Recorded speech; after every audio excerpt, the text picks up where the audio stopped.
खुलुमबाय, आंनि मुङा मुस्रि अजित गान्दुलना। आं बर' बाजार दख्रानि सिङाव थानाय लदाबारि गामिनि। आं बर' बाजार गोजौ फरायसालिनिफ्राय 2020 मायथाइयाव मेट्रिक आनजादखौ होदोंमोन आरो उथ्रिदों फार्स्ट डिभिजन लानानै 78.33%आव। आं लेटारखौ गांथाम साबजेक्टआव मोनदों, बड', एम.आइ., जेनेरेल साइन्स आरो ससियेल साइन्सआव। दिनै जिल्लानि इबसुआ आंखौ बरायजानानै आं गोसोआव जोबोद मोजां मोनदों। आं मोनसे थुलुंगाखांनाय मोनदों जे उनावहाय आरो बिनिफ्रायबो साबसिन रिजाल्ट खालामनो आं गोसो दं। आं इयुनाव सासे सिभिल अफिसार IAS जानो सानदों। न'खराव आइ दङ, बाबा दङ, आब', आदा, ओमफ्राय आगै बिनानाव दङ। फरायनायाव एसे उसुबिदा मोनोमोन, थेवब्लाबो एसां न'खराव आंखौ सापर्ट होदोंमोन गासैबो, बिनिखाय आं रिजाल्टखौ मोजां खालामनो हादों। आइ आफाया टि गार्डेनाव लेबार खालामो।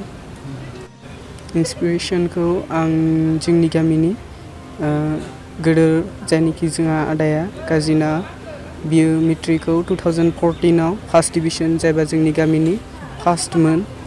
बिनिफ्रायनो आं इन्सपिरेसनखौ मोन्दों जे आंबो सानसे मोजां मार्क लानानै पास जानो सानदों। आं स्ट्रिमखौ आर्ट्सआव फरायगोन आरो बे HSखौ राङापारा कलेजाव फरायगोन। आं रिजाल्टनिफ्राय एसांबो सन्तुष्ट' नङा, मानो होनबा आं लिरनाय बायदिब्ला 80% एबभ मोननांगौमोन, नाथाय 78% थाबाय। थेवब्लाबो आं इयुनाव मोजां रिजाल्ट खालामनो आसा खालामदों।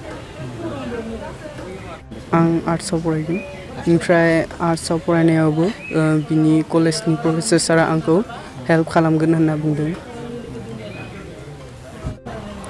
आं बिसोरखौ बेखौनो बुंनो सानोदि बिसोर गावनि फरायनायखौ गुबुननि सायाव सोनारालासे गावनि सायाव बांसिन गावखौ नायनानै फरायनायखौ मोजांनिफ्राय साबसिन खालामनानै रिजाल्टखौ मोजां खालामो आरो इयुनाव सासे मोजां मानसि जानो ओंखारगोन, बेखौनो आसा खालामो।